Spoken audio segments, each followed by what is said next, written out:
Hi, morning everybody. I thought I'd just pop on and talk about a subject that is taboo and that actually has a social stigma attached to it, and that is depression. Today, at the moment, during this period of COVID, there is so much anxiety spreading around through everybody's lives. People are losing their jobs. People are finding their finances are very, very difficult to deal with. People may not have a job. Their salary may be cut by a percentage. There is so much to deal with at the moment. So there is a lot of anxiety that people are feeling at the moment. And anxiety can lead to depression. And a couple of days ago, well, probably more like 10 days ago, this seems to have been a topic that has been coming up more and more when I've been talking to colleagues as well as to close friends. There are people who really are suffering with depression at the moment. There are people who are feeling suicidal, thinking about it, and I've even heard of a couple of people through friends that have actually attempted it.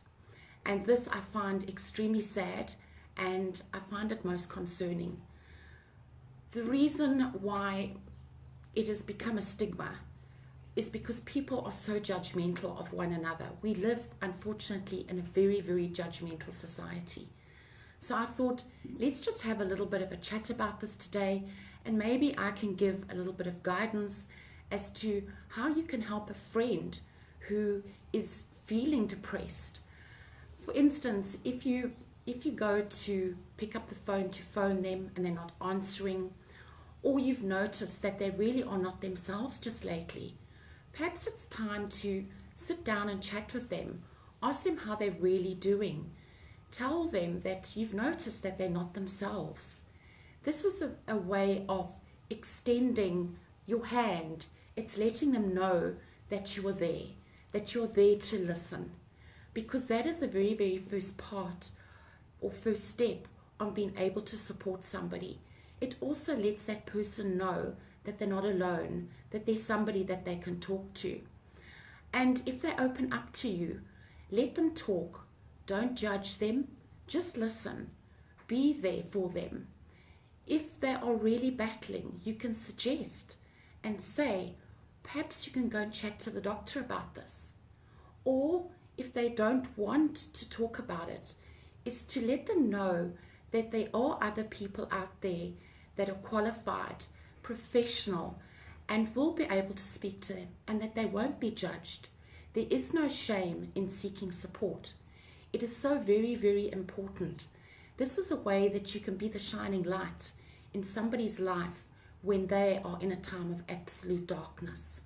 So I really suggest that we replace judgment with support, because we can do that little bit.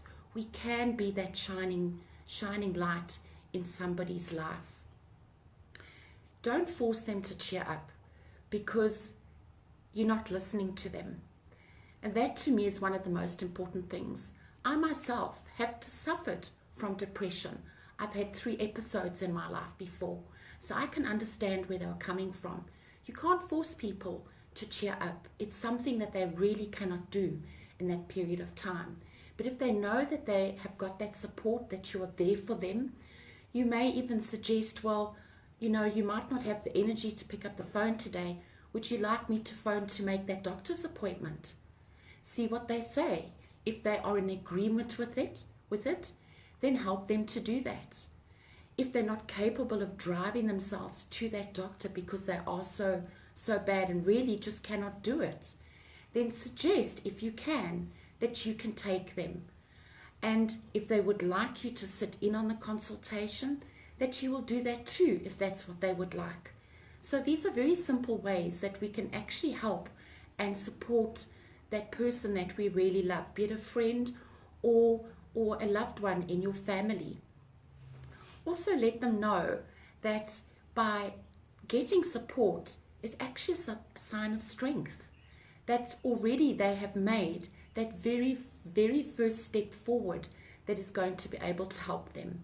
And if they say, I'm never going to get through this, you can say to them, you may feel like that now, but perhaps with support, and if a doctor decides that you need medication, that you will get through this, that there is light at the end of the tunnel.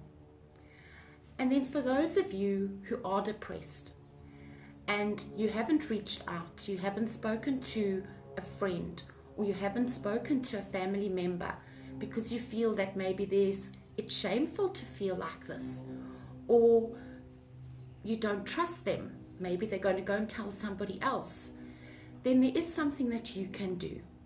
You can pick up the phone, you can make that phone call to a doctor's room and make an appointment.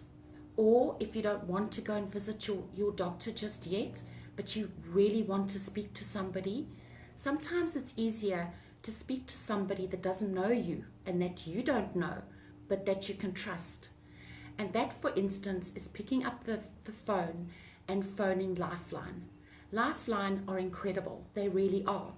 And there's also SADAG, which is a South African depression and anxiety group. They are there for you, and they will be able to guide you through the difficult times that you are going through.